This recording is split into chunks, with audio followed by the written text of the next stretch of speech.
chers amis, chers membres de la communauté des Chevaliers du Savoir, alors je suis ravi d'avoir une personne très sympathique, une personne avec qui je suis en contact depuis très longtemps sur Facebook.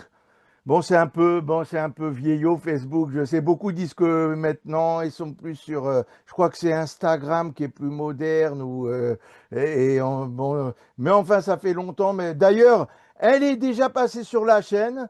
Elle est passée Oui, à l'époque du confinement. Elle est passée toute seule parce qu'à l'époque du confinement, je ne savais pas faire des réunions Zoom ou à l'époque c'était, bon, je sais même plus ce que c'était. C'est dommage parce que c'est un truc, c'est connu qui est. D'ailleurs, c'est même plus valable. C'est Skype, voilà, c'était Skype à ah l'époque. oui. Et Skype, je crois c'est fini Skype, ça existe même plus. Et maintenant, c'est Zoom, comme on nous voit ici. Et donc, comme il y avait eu le confinement, avant le confinement, je rencontrais je connaissais pas Skype, je connaissais pas, je savais pas très bien m'en servir. Donc, j'allais rencontrer, vous vous rendez compte, tous les auteurs face à face. Bon, mais l'inconvénient, c'était qu'il fallait que je trouve des auteurs qui habitent près de chez moi. Et donc, voilà, et là, j'ai trouvé, et donc, j'étais en contact avec Florence, mais j'avais pas de moyen de lui parler. Donc, après, il y a eu ce confinement où la seule chose qu'on a trouvée, c'était pas, c'était des vidéos où je prenais les auteurs toutes seules, mais bon, c'était pas vraiment. J'ai laissé, ça avait son charme aussi, remarque. Il parlait tout seul pendant une vidéo entière. Voilà. C'était pas C'était mal. moins dynamique. C'était Mhm. moins dynamique, voilà. Quand même, il y aura un souvenir c'est dommage que j'ai pas pu faire l'interview. Il y a quand même Melissa d'Acosta est passée sur la chaîne à cette époque-là et Oh elle là a là, fait une vidéo toute seule. Et à l'époque, en plus, j'étais associé à une certaine Alison qui a quitté la oui, je me chaîne parce rappelle. que autre chose, ouais. Mhm. D'ailleurs, je me demande si tu n'étais pas en contact un peu avec elle, si pour la vidéo, ouais, d'ailleurs, c'était elle Et qui elle montait les aussi. vidéos. Je Mhm. savais même pas faire le montage à l'époque. Et donc, c'est elle qui avait parlé à Melissa d'Acosta. Et maintenant que Melissa, elle est beaucoup. C'était les tout débuts de Melissa d'Acosta. Et maintenant, bon, ben, Alison, j'ai pas réussi à la joindre moi-même. Et Alison, elle n'a pas réussi non plus. Alors, Mélissa, si tu nous écoutes, si tu es toujours à l'écoute de cette chaîne qui t'a presque vu débuter, bon, tu avais bien commencé, mais bon, ça a donné, disons, un coup de pouce quand même. Tu es passé sur cette chaîne, Mélissa, j'espère que tu nous suis encore. Et puis, si tu veux revenir, là, je t'interviewerai avec plaisir sur Zoom. Mais bon, je crois que ça ferait plaisir à beaucoup de gens sur la chaîne. Et puis, ça aiderait vraiment la chaîne. Alors, Mélissa, si tu nous écoutes, help. Bon, ça a peu de chance, je suis pas naïf, ça a peu de chance d'arriver à destination ce message, mais qui ne tente rien n'a rien. Très bien, bon, ben en tout cas, on a Florence qui a quand même un beau succès également, puisque c'est un livre. Là, je vais l'interviewer pour La Chinoise du tableau, son premier roman. Et d'ailleurs, elle a fait un autre roman qui a également un beau succès également. Là, je dis c'est spécial parce que là, je ferai très bientôt une autre interview pour l'autre roman de Florence. Comme ça, voilà, on s'entend bien, on est content de collaborer. On s'est demandé pendant pas mal de temps comment on allait faire cette interview. Alors voilà, on va faire Mhm. les choses encore plus complètement puisqu'on a perdu du temps. Je vais l'interviewer pour ces deux romans qui sont l'un après l'autre. J'espère que ça vous plaira. Les deux romans, l'un après l'autre, qui sont déjà sortis.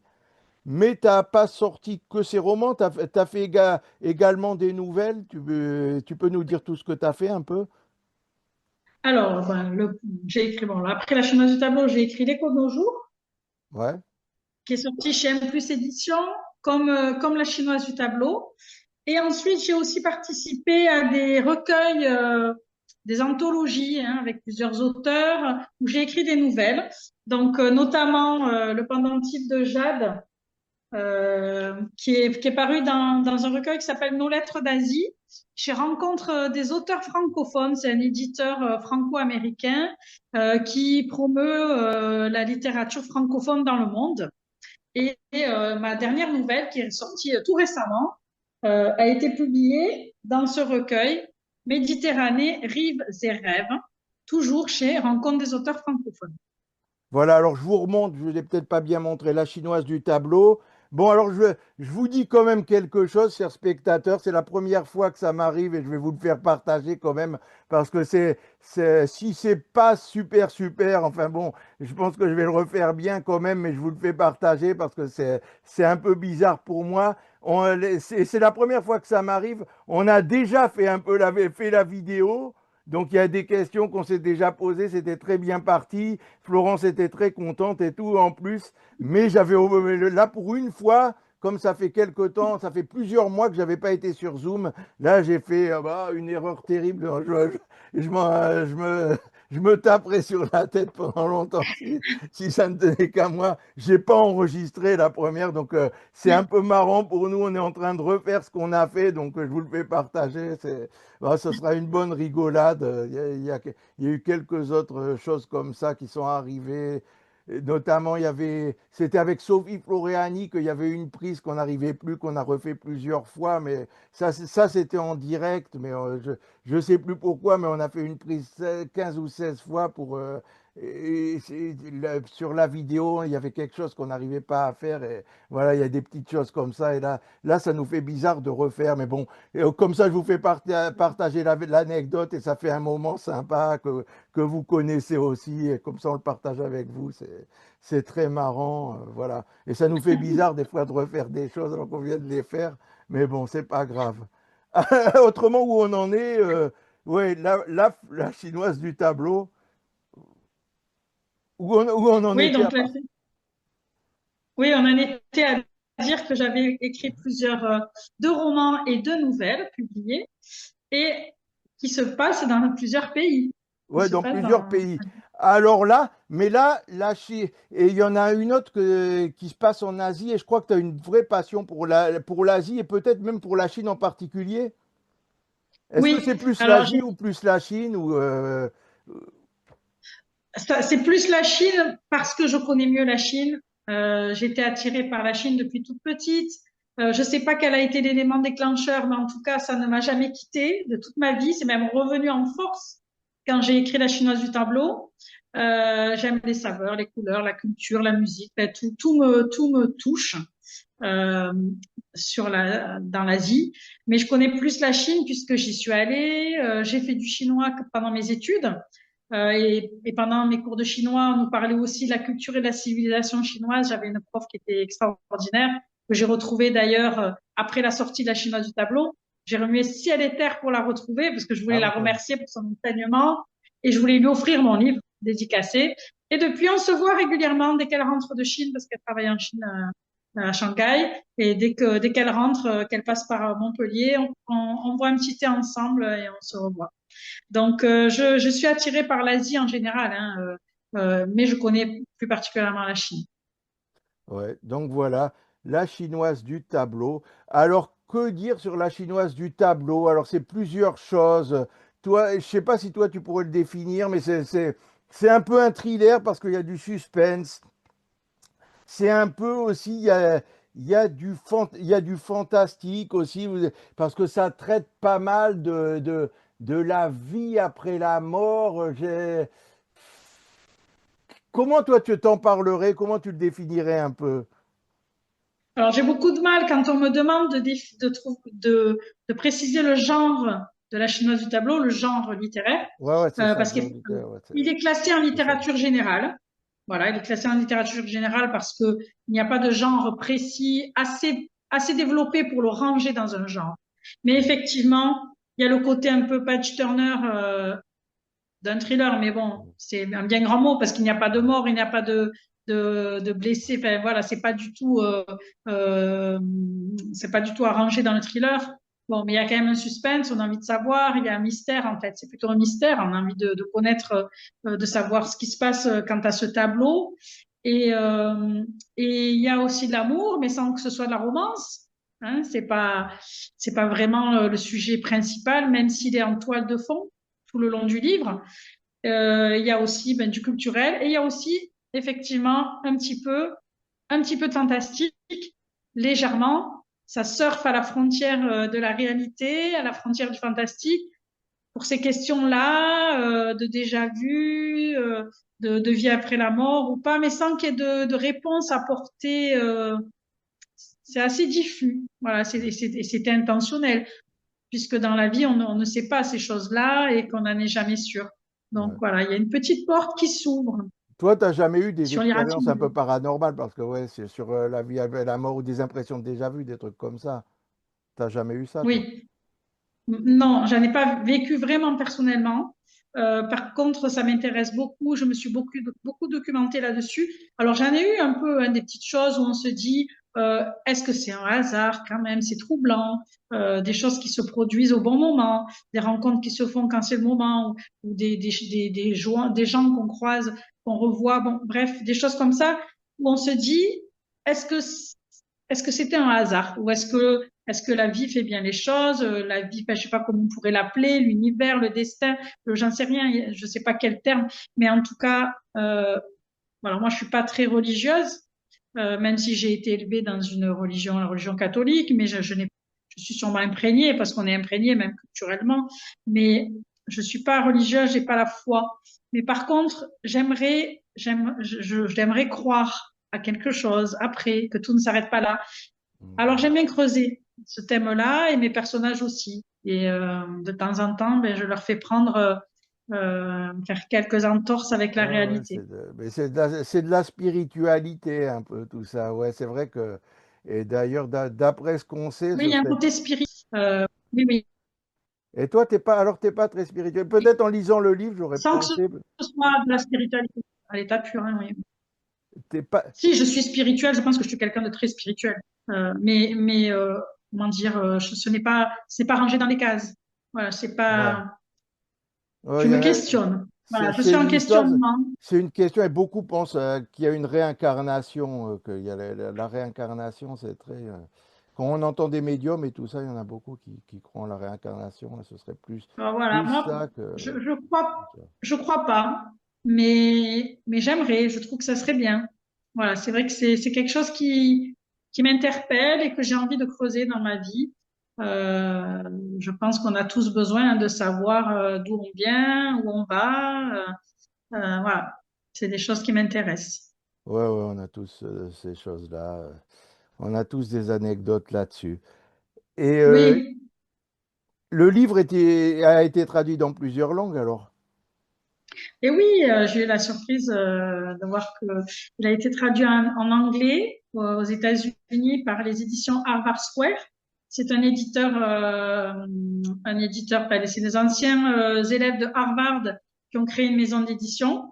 Donc, il est traduit en anglais sous le titre The Chinese Woman from the Painting, donc aux éditions Harvard Square. Alors, il est traduit en deux versions, une version totalement anglaise et une version bilingue, anglais-français, puisque ça s'adresse aussi à des étudiants, hein, cette maison d'édition. Et il y a, les pages se répondent en pages miroirs, un côté français, un côté anglais, pour que les étudiants puissent aller piocher, s'ils n'arrivent pas à lire en français, ils peuvent piocher à côté la traduction. Et à la fin, il y a même des questions de compréhension, ce qui me ravit, puisque comme je suis enseignante, ça m'a plu de voir qu'on crée aussi des questions, comme je ferai avec mes élèves, mais au sujet du livre, de mon livre, c'était assez émouvant de voir ça. Il est traduit aussi en allemand, aux éditions Drachenas Verlag. Alors, je fais pas d'allemand, donc c'est très mal prononcé. Ça veut dire la maison du En tout cas, dragon c'est en déjà, allemand. j'arriverai même pas à le prononcer comme ça. Ouais. Et c'est C'est une déjà maison bien. d'édition qui est spécialiste de la Chine. Voilà, C'est qui très bien. publie que des livres, des romans, des livres sur la Chine. Et il est aussi traduit en russe, en livre audio, mais comme il y a eu la guerre, j'ai pas pu avoir la version à la maison. Mais j'ai quand même pu voir des vidéos de chroniqueurs russes et de chroniqueurs chinois qui en ont parlé et j'ai pu le voir, les trouver par hasard, hein, à force de taper mon nom, de chercher comme ça à l'aveugle sur les moteurs de recherche. Et j'ai pu les voir présenter le livre et voir qu'il existe vraiment, mais je n'ai jamais pu me le procurer, étant donné que voilà, les relations sont très difficiles. On ne peut pas se le procurer comme ça. Surtout qu'il est en audio, donc il faut pouvoir télécharger un fichier et c'est impossible à l'heure actuelle. Alors, je désespère pas un jour de l'avoir entre les mains ou de pouvoir l'avoir, de pouvoir l'écouter, même bien que je parle pas russe. Y a-t-il des passages autobiographiques autrement dans ce livre? Alors, il n'y a pas de, ce n'est pas une autobiographie du tout. Euh, il y a obligatoirement, il y a un peu de soi quand un Ouais. auteur écrit, parce que on livre sans le faire exprès, de manière inconsciente, beaucoup de choses qui révèlent notre vécu, nos goûts, nos aspirations. Et c'est vrai que mes amis, ma famille m'ont fait remarquer que dans mes livres, et surtout le premier, La chinoise du tableau, souvent il y a des choses, on me reconnaît. Voilà, on me dit, ah, mais tiens, ça m'étonne pas que les personnages mangent ça au restaurant. Ah, ça m'étonne pas ceci, cela. Parce qu'ils me retrouvent dans les pages en filigrane comme ça, sans que ce soit vraiment autographique, mais dans mes choix pour mes personnages. Mais ce n'est pas autobiographique, à part deux éléments qui se passent pendant la guerre et où il est question de mes grands-parents. Donc là, c'est vraiment la réalité de l'histoire de ma famille dans la grande histoire, avec mon grand-père qui a pu s'évader d'un camp où il était retenu prisonnier en Allemagne. Et ma grand-mère aussi, où on la voit, sa manière de vivre à Montpellier, etc. Et là, oui, c'est autobiographique. J'avais envie, comme ça s'y prêtait dans le livre, j'avais envie aussi de leur rendre hommage et rendre hommage à leur vécu, à ce qu'ils ont vécu. Mais bon, petit à petit, au fur et à mesure de mes ouvrages, je trouve que je me détache de plus en plus de ma propre vie et je suis plus dans la création des personnages, même si je donne sûrement de moi et c'est inévitable, mais il n'y a pas de choses qui font référence à ma vie privée. D'ailleurs, mon grand-père s'est également évadé, a également échappé aux nazis pendant la Deuxième Guerre mondiale, aux Allemands. Lui, il s'est échappé d'un train. Il a sauté Ouais. d'un train quand même. Il était très On a eu attaché des à lui. grands-pères courageux. Ouais, Mm. tout à fait. Et qui c'est qui a fait cette belle couverture, en fait? Alors, Qui a la dessiné? couverture, c'est moi. Ah, tout C'est à moi fait. qui ai réalisé c'est moi qui ai réalisé le dessin avec des pastels sur papier. Au début, je pensais pas trouver d'éditeur. Je pensais écrire pour ma famille, mes amis. Alors, j'avais commencé à faire une ébauche de couverture. J'avais fait le dessin et puis j'avais commencé à écrire le titre, etc., comme si j'allais m'auto-éditer. Et je l'avais publié sur mes réseaux.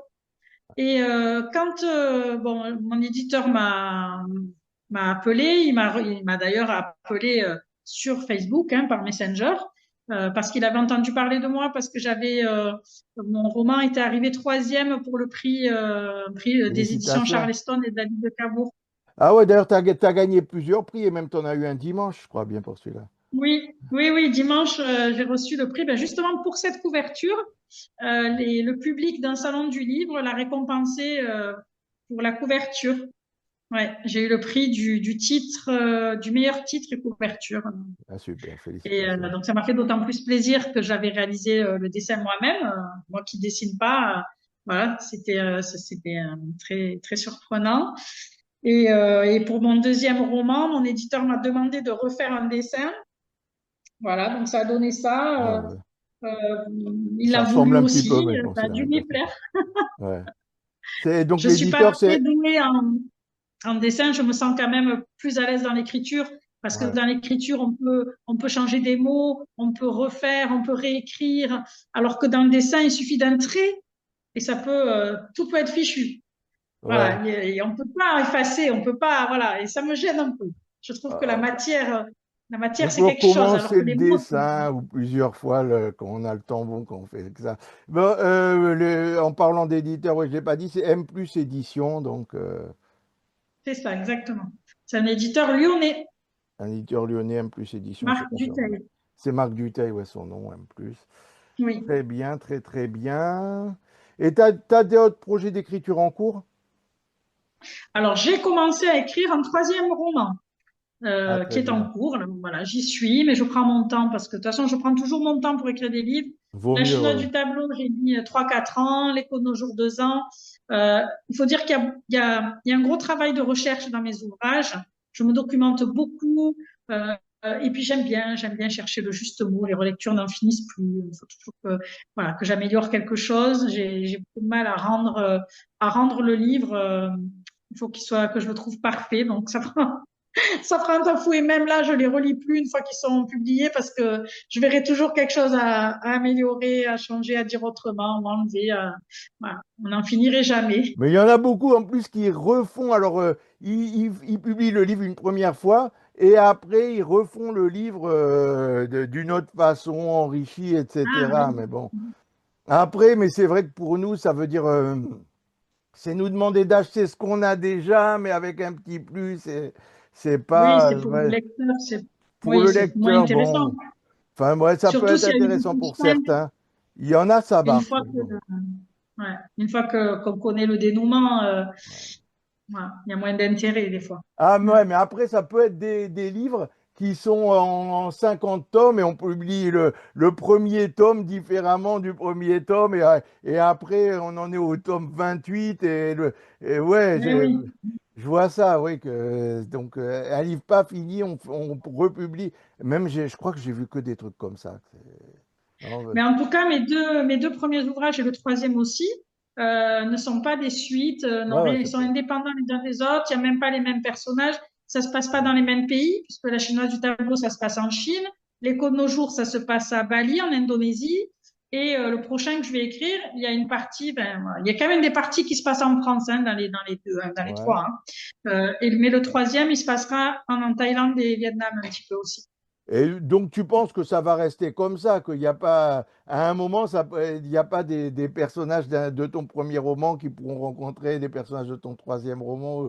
Est-ce que ça, c'est possible? Ça peut se poser pour beaucoup Le- d'auteurs. Il y en a, ils sont même spécialistes de ça. Non, pour l'instant, il y a vraiment une séparation dans ma tête. Ouais. C'est Non, vraiment des univers quand même différents. Les personnages n'évoluent pas dans le même cadre. Alors peut-être on ne sait jamais, peut-être qu'il peut y avoir des petites références, mais des petites pointes pour les lecteurs qui me suivent pourront se dire, ah oui, elle fait référence à ça dans un autre de ses livres. Mais je crois pas que ça y soit dans le deuxième roman. Peut-être dans le troisième. Ce sera peut-être plus facile parce que j'ai eu un recul. Le troisième est un peu plus séparé des deux autres. Parce que La Chinoise du tableau est sortie fin 2019, juste avant le premier confinement. Donc pendant le confinement, j'avais donc fini d'écrire La Chinoise du tableau puisqu'il était sorti. J'ai commencé l'écriture de l'Écho de nos jours. Alors ça c'est assez, ils ont été assez rapprochés leurs sorties. Ben l'un est sorti en fin 2019, notre fin 2022. Ça a été quand même assez rapide. Alors que le prochain, il y a une marche quand même entre les deux. Il y a un temps qui est passé parce qu'il a fallu aussi que j'accompagne les deux premiers, que j'aille dans des salons du livre, etc., que j'en fasse la promotion. Et ben ça prend du temps. Et pendant ce temps, j'écris pas. Voilà. Donc, mais j'étais contente de pouvoir accompagner mes premiers ouvrages. Et j'avais envie d'aller jusqu'au bout, surtout pour La Chinoise du tableau, qui était le premier. Et j'ai voulu aller jusqu'au bout pour qu'elle aille à la rencontre, cette Chinoise, de ses lecteurs. Et que quand on n'est pas un auteur connu, on a besoin de plus de temps pour que le bouche à oreille se fasse et que voilà qu'on puisse se faire connaître. Et voilà, donc ça m'a pris beaucoup de temps, ce qui explique que le troisième livre tarde à venir. On me le réclame souvent de plus en plus, mais bon, il est en bonne voie. Bon, je sais pas, je peux pas du tout dire quand, hein, parce que c'est quelque chose qui me stresserait d'ailleurs de donner une date. Je préfère rester. Ouais, vaut mieux Euh, pas. Voilà, ouais, c'est ouais. un stress en plus. Surtout que des fois, et je vois aussi ça, il y en a, ben ouais, ouais, je vois aussi qu'il y en a certains, ils donnent une date et puis après, c'est ah, désolé les lecteurs, mais finalement, quand ça veut pas, ben ce sera pas Oui, en juillet, ce sera en septembre. Bon, voilà. oui. Puis de toute façon, l'inspiration, c'est pas quelque chose qu'on maîtrise. Ouais, Euh, Ça vient comme ça. C'est pour ça que j'aimerais pas non plus être professionnel, un auteur professionnel, parce que ça donnerait une pression, ça donnerait des ouais, ultimatums. Et je pense que ça, je suis pas sûre que ce soit propice à la création, d'avoir une pression de résultat, ouais, d'avoir tout à fait. que Ouais, ça reste ouais. un loisir. Quand c'est des Mm. auteurs super connus qui cartonnent et tout, des fois c'est pas toujours super et en plus, voilà, ça doit empirer les choses. Maintenant, si ça fait vraiment des millions, il faut vraiment qu'il y en ait, même plus il y en a qui J'imagine, c'est sortent sûr. par an plus. Alors donc, ça Oui. doit être vraiment. Oui, ça ne doit pas être facile, oui, d'être Après, il y a obligé des d'écrire auteurs même même pour femmes. qui sont pas connus, et puis enfin qui sont des auteurs auto-édités ou dans des maisons d'édition qui sont pas, et que j'en vois aussi qui arrêtent pas de sortir des trucs parce qu'ils sont inspirés. Enfin, il y a vraiment de tout, c'est ça, c'est riche. Et on voit, j'ai vraiment, Et avec puis, ce que je fais, je vois vraiment tous les cas. il y en a qui travaillent pas, qui sont déjà à la retraite. Moi, j'avoue que j'ai encore une activité professionnelle, j'enseigne encore et j'ai besoin aussi de temps pour mon métier. Donc, j'essaye de me partager entre tout, entre mon métier, ma famille et l'écriture. Et l'écriture, ça reste vraiment la cerise sur le gâteau, le plaisir Ouais, tout à fait. que je m'octroie vraiment. Ben, tu me demandais dans le premier enregistrement qui n'a pas marché, quand est-ce Oh que la vache. j'écrivais. Donc oui, j'écris souvent le soir, quand tout est J'allais te fait, quand redemander justement, ben voilà, parce j'allais qu'à te la dire maison, oui, ben j'ai justement à propos à propos justement quel est ton rituel d'écriture puisqu'on parlait de ça, mais bon, tu m'as précédé, vas-y. Le soir et après? voilà, le soir, quand je sais que je vais pas être interrompue, en tout cas. Ouais. Voilà, quand il n'y a pas de rendez-vous, quand il n'y a pas quelque chose à faire, quelque chose qui va m'obliger à arrêter un moment qui n'est peut-être pas le bon moment. Parce que quand j'écris, c'est comme si je tirais le fil d'une pelote de laine. Et hop, il y a un fil que j'attrape et j'ai pas envie d'arrêter parce que la fois d'après, quand je m'y remets, des fois, j'arrive plus à le rattraper, ce fil. Ah Il ouais, a je comprends. disparu, ça s'est évaporé. Et là, donc, quand j'écris, j'aime bien, voilà, pouvoir aller jusqu'au bord. Souvent, comme je te disais, c'est la fatigue qui Ouais, va me tu faire t'endors, je arrêter, sais. mais je peux vite noter quelques idées avant d'aller me coucher. Puis ça doit maturer aussi pendant la nuit, hein, parce que c'est tout le temps hein, que le cerveau est en Ouais. Et création. surtout, ce qu'on Et fait même avant quand de se coucher, ça reste plus, il paraît, oui, que voilà. le reste Et du puis truc. quand dans la vie quotidienne, des fois, que j'ai une idée qui me vient et hop, je la note sur un carnet ou sur les notes de mon téléphone. Et des fois, il suffit d'un mot et puis je sais ce que c'est. Mais si je le fais pas, des fois, ça disparaît, ça revient jamais. Hein. C'est terrible, ça, terrible. Le pire, c'est au moment de s'endormir, quand il y a quelque chose qui me vient, là, je rallume parce que j'ai déjà fait je me suis déjà dit, mais si, tu te rappelleras demain matin. Ben non. Une fois que c'est passé, souvent, ça revient pas. Donc, j'aime bien être disponible pour l'écriture pour toutes ces raisons. Et donc, c'est le soir ou alors très tôt le matin. Bon, j'aime bien quand la maison est endormie, en tout cas, et que la vraie vie n'a pas encore démarré, que ce soit le soir, soit le matin. Mais c'est quand même plus souvent le soir. Ouais, Le c'est matin, ça inspirant, serait j'ai plus l'impression, pendant ces moments-là. Il y a une les vacances d'été. tranquillité des fois dans ces moments-là. Il y a une Oui. tranquillité, voilà. C'est comme si le cerveau passait dans d'autres ondes, et je crois que c'est le cas, hein, on bascule dans une autre partie Ouais, du c'est ça. cerveau quand on crée. Et je trouve ça très douloureux d'être interrompue quand j'écris, parce que j'ai l'impression que je suis passée dans autre chose, et quand on me ramène à la réalité, c'est presque une souffrance.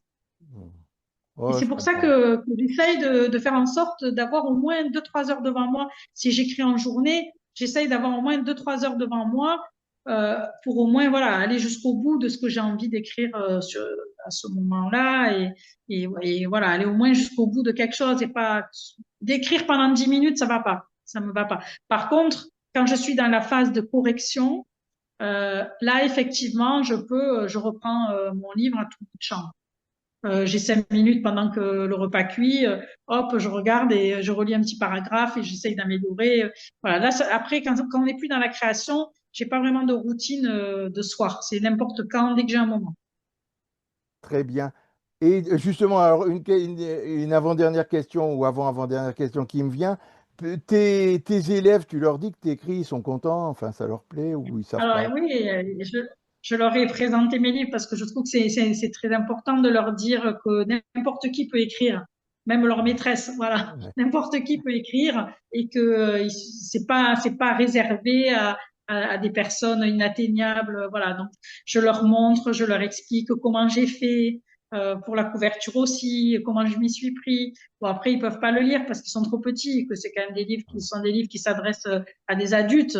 Ouais, Bon, t'es bien professeur qu'il n'y ait des pas de écoles, choses, donc s'ils sont assez petits. voilà, mais il y a pas de choses choquantes, mais en tout cas, Ouais. ça les intéresserait pas. Voilà, ils sont trop petits pour être intéressés. Mais il y a des parents qui m'ont demandé de le dédicacer pour leurs enfants quand ils grandiront et quand ils pourront le lire plus tard. Donc, ça m'a fait vraiment plaisir Ouais, de c'est sympa. pouvoir, de savoir que ça rejoignait la bibliothèque familiale et qu'un jour, ils auraient peut-être la curiosité de tourner les pages. Voilà, donc je leur explique comment on écrit un livre, et puis tout ce qu'il y a autour du livre, hein, l'édition, la librairie, tous les acteurs du livre, parce qu'on est nombreux, Très les bien. graphistes, les correcteurs. Ouais. Et pour les salons du livre, ça se passe bien? Tu y vas, tu as beaucoup de salons du livre, tu nous en as parlé, t'aimes bien l'ambiance. Moi, quand je pouvais y Oui, ah aller, oui. j'adorais l'ambiance. Ah, j'adore l'ambiance. À force, on retrouve un peu les mêmes auteurs. Donc, il y a c'est comme une grande famille. Hein. Chaque fois que je vais à un salon du livre, je rencontre quelqu'un que j'ai déjà vu à un autre salon du livre et on a plaisir à se retrouver. On vient tous d'univers complètement différents. On fait pas les mêmes métiers, on n'a pas le même âge, mais on a cette passion commune pour la littérature et pour l'écriture en particulier et qui nous lie. Et quand on se voit dans les salons du livre, on est toujours joyeux parce que c'est des moments qui nous font vraiment plaisir à tous. Et on arrive là, donc il y a quand même une atmosphère qu'on doit retrouver aussi chez les sportifs quand ils se retrouvent pour jouer un match, quand toute l'équipe se Ouais, retrouve. ouais. Voilà, on partage une Ouais, passion. j'adorais. Quand je pouvais être invité, j'adorais aussi. Je trouvais que l'ambiance. Mais j'ai été invité à quelques salons, mais j'avais des réseaux, enfin des gens, puis des relations qui me faisaient inviter. Et puis bon, avec le confinement aussi, j'ai un peu perdu tout ça. C'est dommage. Lancé la chaîne quelques mois avant le confinement. Et puis voilà, après. Même les gens qui me faisaient inviter à des salons, ils vont plus tellement au salon maintenant. Et bon, ben voilà, et puis pour se faire inviter à un salon, c'est galère quand on n'est pas à hauteur. Bon, tant pis, tant pis. Bon, mais pour finir, voilà, vraiment, où on peut te trouver sur les réseaux sociaux? Alors, on peut me trouver sur Facebook avec mon nom, mon prénom, enfin Florence Tolosan, écrivain. Sur Instagram, pareil. On me trouve aussi sur TikTok, mais j'y vais pas trop. Hein, voilà, j'ai mis quelque chose, mais j'arrive pas à y aller en fait. Il faudrait que je le développe un peu plus parce qu'il y a quand même des gens qui me suivent sur TikTok. Et j'ai aussi un blog sur Overblog, Florence Tolosan-overblog.com, ou je sais plus exactement, mais en tapant Florence Tolosan Overblog, on tombe sur mon blog facilement. Et après, je publie pratiquement les mêmes choses sur les réseaux. Je vais quand même un peu plus sur Instagram depuis quelque temps parce que je trouve que c'est plus facile. Enfin, je suis plus à l'aise pour poster mes photos, etc. Et parce que aussi j'ai une ouverture plus nationale sur Instagram, alors que sur Facebook, c'est plus les auteurs et les lecteurs locaux, ceux qui m'ont rencontré dans les salons du livre dans le sud de la France, c'est plutôt par ce biais que nous restons en contact. Voilà. Mais on peut me laisser des messages sur les messageries ou via mon blog si on veut me poser des questions, si on veut échanger. Et je suis toujours ravie de répondre à mes lecteurs, comme avec toi. Hein. Après la lecture de la chinoise du tableau, j'étais ravie de répondre à tes questions. Et c'est vraiment ça qui est, parce que souvent quand on écrit, on est seul, on est tout seul chez soi. Et quand le livre sort, il y a ce côté, ce dévoilement. Et puis et là, on rencontre les lecteurs. Et c'est là qu'on peut vraiment échanger. Et on sort de cette solitude où on s'était un petit peu, ouais, pas une solitude, mais on s'était quand même isolé pour créer. Et c'est vraiment complémentaire, l'écriture ou un acte solitaire. Et puis après, les salons du livre et les échanges avec les lecteurs, où là, c'est intéressant d'avoir leur retour et ça permet de progresser aussi dans son écriture. Ça fait un feedback, en fait. Les deux sont très intéressants l'un envers l'autre, ces deux aspects de l'écriture. Tout à fait. Ok, ben Florence, vraiment, t'es adorable, t'es aussi Toi aussi, sympathique merci. que je l'ai pensé et tout. Je te remercie encore. Tu Je m'as suis vraiment, ravie. ça m'a fait très plaisir, même tes encouragements depuis qu'on se connaît. T'as trouvé que je faisais des bonnes interviews. Tu me l'as dit, ça m'a Ah oui, vraiment touché oui. aussi. Je trouvais que ça formidable au début d'aller carrément chez les auteurs. Je regrettais de pas habiter Paris. Je me disais, mince, je pourrais pas être interviewée sur mon canapé. Ouais, ouais, ben, Et j'espère un jour que tu pourras venir à Paris ou que, en tout cas, si je on a, viens à Paris, ce sera avec plaisir. Mm. Très bien, et très bientôt, en tout cas, on aura une autre vidéo sur l'écho de nos jours, et puis peut-être d'autres, même, je te le dis, comme je le dis à tous les auteurs, si tu voulais même faire des chroniques sur la chaîne, parler de quelque chose et tout, plus il y a de vidéos, mieux c'est. Moi-même, je suis pas toujours inspiré, je sais pas. Et puis, tu peux parler de plein de choses, si tu veux parler de choses qui t'intéressent, comme le cinéma et tout. Parce qu'en fait, la chaîne, on l'oublie un peu, parce que je parle beaucoup des auteurs, mais c'est une chaîne culturelle, donc... j'ai fait des choses D'accord. sur le cinéma, etc. Donc, ben, on en reparlera de toute façon. En tout cas, pour l'instant, je te remercie beaucoup. Et puis, Ben, moi aussi, merci. merci. Eh bien, chers amis, j'espère que vous avez également apprécié l'interview. Bon, ben, toujours, si vous pouviez plus en parler, liker, partager. Si vous aimez, mettre des commentaires. Et puis, bon, ben, que dire de plus? À bientôt pour une prochaine vidéo, en tout cas. À Et surtout bientôt. les vues, ce serait très important. Alors, essayez de ramener, d'en parler le plus possible. Merci pour tout et à bientôt pour une Merci. prochaine vidéo. Merci beaucoup, Florence. Allez, au Au revoir. revoir, merci. Merci, Michael.